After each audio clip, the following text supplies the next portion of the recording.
What's going on, everyone? Today I want to take you on a walk and talk on location of one of the most infamous murders in New York's history and one of the most infamous serial killers of all time, the Son of Sam. So I want to also talk about his possible connection to another murder, how they go together. Let's do this. It should be interesting. Hope you have fun. Here we go.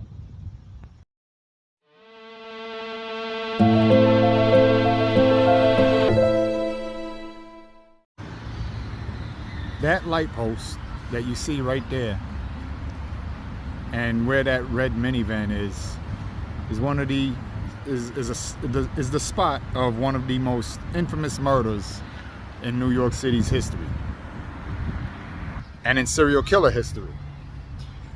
And that is the spot where David Berkowitz, allegedly David Berkowitz, shot and killed Stacy Moskowitz. Shot Stacy Moskowitz and Robert Violante and killed Stacy Moskowitz. This is the Bat Beach section of Brooklyn, and this park right across from me, they were sitting here on their first date on July 31st, 1977. This was the last of the what we know as the Son of Sam murders, that we call the Son of Sam murders, that stretched between 1976 and 77, the summers of 1976 and 77, and rocked the city at the time. And that's not easy to do to New York. New York is no stranger to murders and crime and all other kinds of events and happenings. So the Son of Sam murders particularly stood out, and out of those, the murder of Stacy Moskowitz and the shooting of Robert Violante in this section particularly stood out among the Son of Sam murders. This park right across the street is where they were sitting, Joseph Pizzullo walkway. So this is actually the spot where, and I do this episode today because it's so close to Halloween. So I got a little inspired to come over here and talk about it.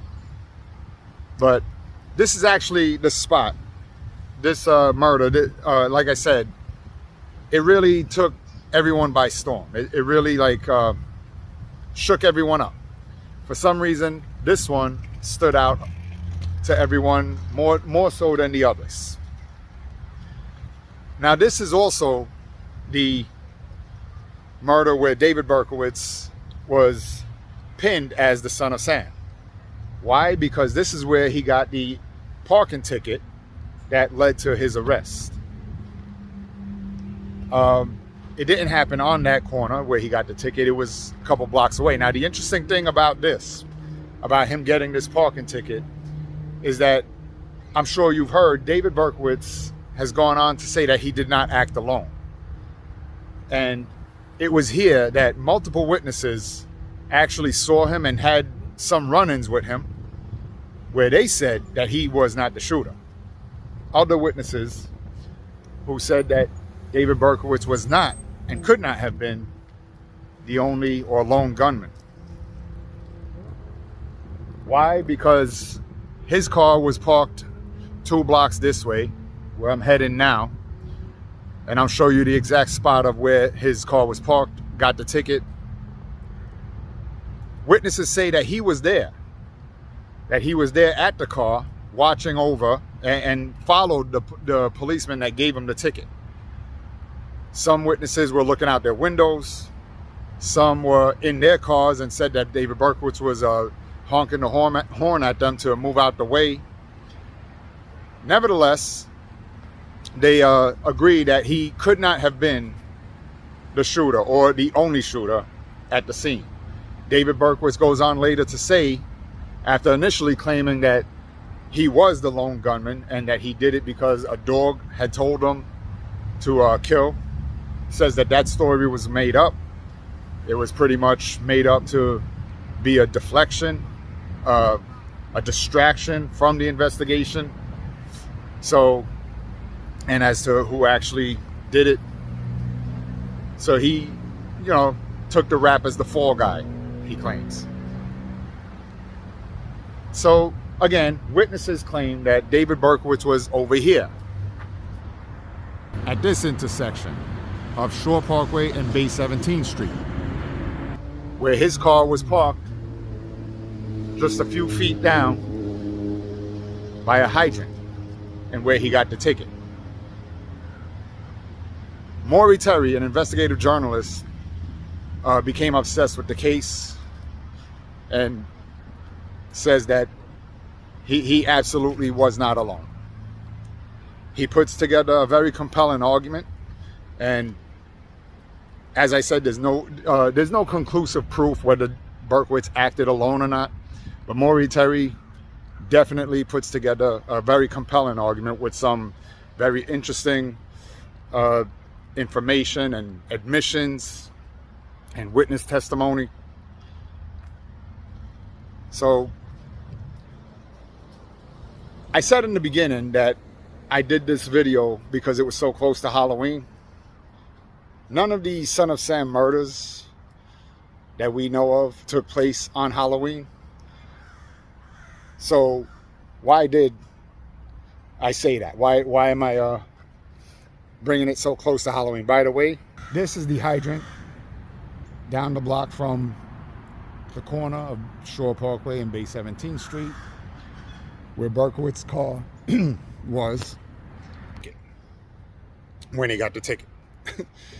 And it was in these buildings that you can see all around, where witnesses did verify that they saw him and that he could not have possibly been the one who did the shooting. So as I said, why am I making this video so close to Halloween when none of these murders took place on Halloween? Well, because there was one that eventually was one of the interesting things that show evidence to others involved that did happen on Halloween.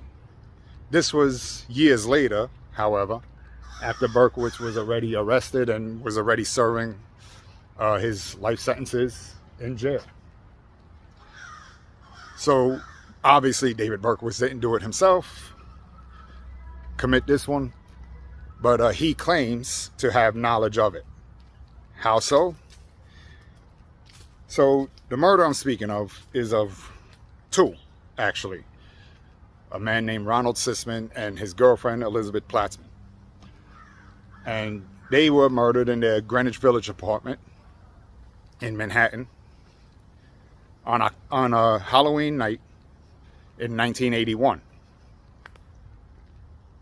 So what links David Berkowitz to this is that a prison informant told police that his inmate, David Berkowitz, actually told him that this murder was a ritual murder, that they were going to be killed for a ritual, and also because Ronald Sisman, who was a photographer and in that business, had snuff films of the murder that I'm talking about over here, of Stacy Moskowitz. Had evidence showing who actually did it, had a film of the shooting, which would actually prove conclusively whether David Berkowitz did it or not, or whether others were involved. So Ronald Sisman apparently was murdered because he was in possession of these snuff films, and Elizabeth Platzman just happened to be there at the time because she was his girlfriend. Now the thing with their murder is that the apartment was ransacked, right? And police said that they could see that whoever did it was looking for something very specific. Whether they found it or not, who knows? Who knows what they were looking for? Could have been the film, the snuff film. Obviously it wasn't. It's not something that ever turned up. What was taken was nothing of value. There were a lot of valuables in Sisman's apartment that, were still there, that weren't taken. But what was taken was the ID, his ID, and Elizabeth Platzman's ID, their licenses. Why take their IDs? Well, there's many theories as to why that was done. Maybe to prove whoever, you know, to the murderers who they targeted, who they had. Maybe they were targeted for other reasons, and they needed their ID for something. Who knows? But it's very strange, and you know that with all the valuables in the apartment, among that, Ronald Sussman was involved with drugs, heavily involved with drug dealing, and drugs were found in the apartment which weren't taken. So this is also questionable, and only adds to the mystery and the doubt of Berkowitz acting alone or actually being a part of this cult that he called the Son of Sam, and that was referred to as the 22 Disciples of Hell in one of the letters to police during the killings of between the summers of 76 and 77.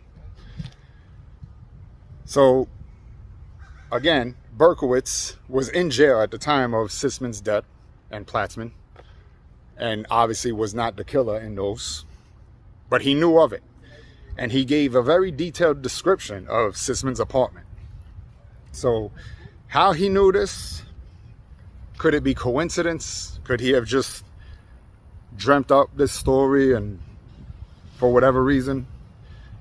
I don't know how much you believe in coincidence like that. It's very funny. It's very intriguing, right? Was justice served by arresting Berkowitz and fingering him as the lone gunman? Or is there still people who weren't served justice? So that's my video for today. Just wanted to share these thoughts, being in the area, got some inspiration for it. What do you think? Do you think Berkowitz acted alone? Do you think he was part of some group that he claims? How do you think he knew about Ronald Sussman's murder? Do you believe that he was the shooter here at the Moskowitz murder? He says he wasn't now. So again, no conclusive proof either way, I guess. Just very interesting stories to tell. And with that, it remains a mystery for all intents and purposes. And I will leave it there. And I hope you enjoyed this video. I hope it gave you something to think about and shed some light on things. And I will see you next time. Have a good one.